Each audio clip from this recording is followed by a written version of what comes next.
Я підготувала виріб до цього оздоблення. Спершу вишила хрестиком і виконала підрублення.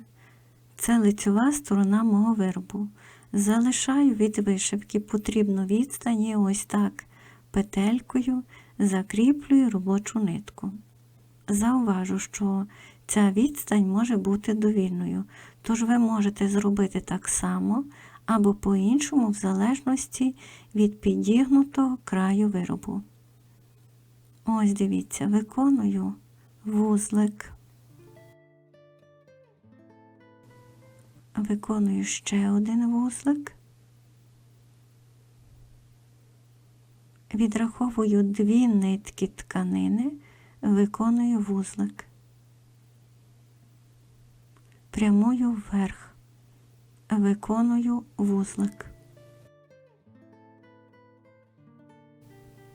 Виконую ще один вузлик.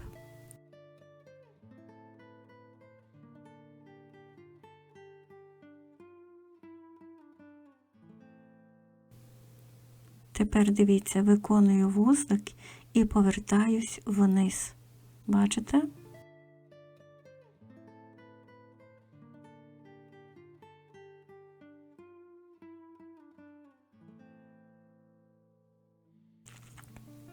Відраховую 2 нитки тканини.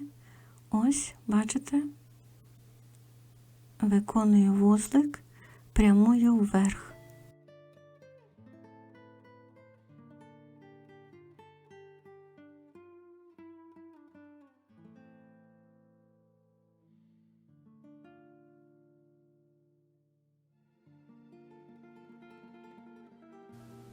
Ось ще один вузлик.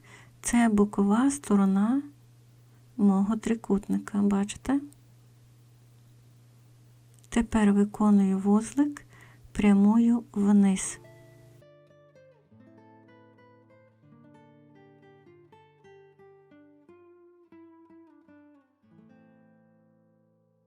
Ось, виконую вузлик і відраховую 2 нитки тканини.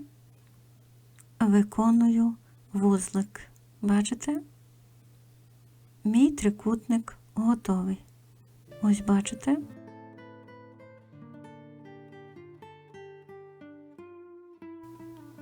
Відраховую 2 нитки тканини, виконую вузлик.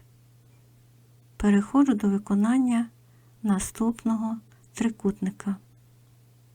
Зауважу, довжина стіпків, відстань між ними і, відповідно, величина самих трикутників можуть бути довільними.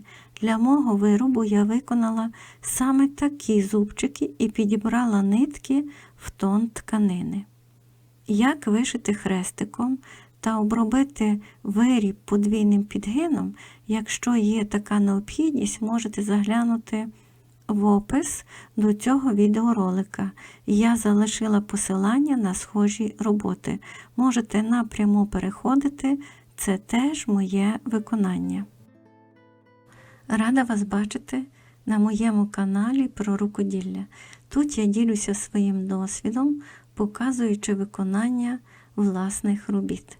Тож вашій увазі ще один мій витвір. Я демонструю метод декорування краю вишивки зубчиками у вигляді маленьких трикутників. Це своєрідна обробка кромки виробу, яка може бути використана для завершення любих виробів та додасть особливого шарму кожному з них. Використовую тканину для вишиванок білого кольору і відповідно білі бавовняні нитки DMC у 2 складання. Підбір матеріалу для цього оздоблення може бути іншим в залежності від мети вишивання. Порада. Я щоразу наголошую на цьому моменті.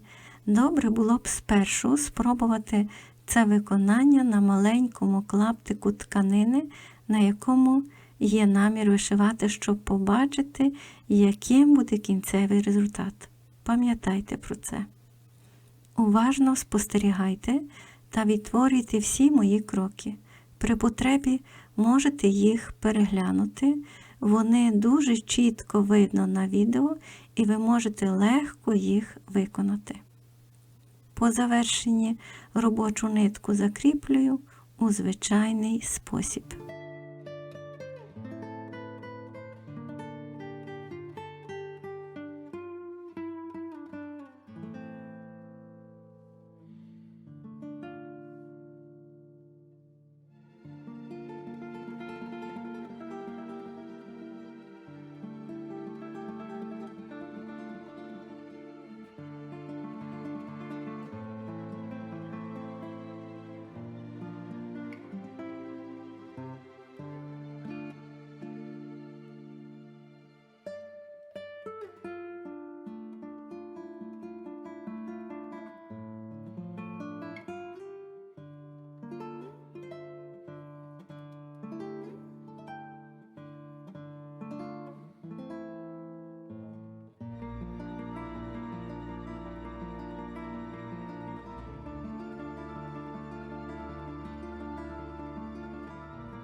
Ось ще один мій зубчик готовий. Переходжу до виконання наступного. Надіюся, вам сподобався мій метод декорування краю вишивки, тож спробуйте і ви у такий спосіб оздобити власні вироби. Разом з вами вишивала Оксана Благута. Приєднуйтесь до мене і творіть разом зі мною. Дякую за перегляд. Зробіть цю красу.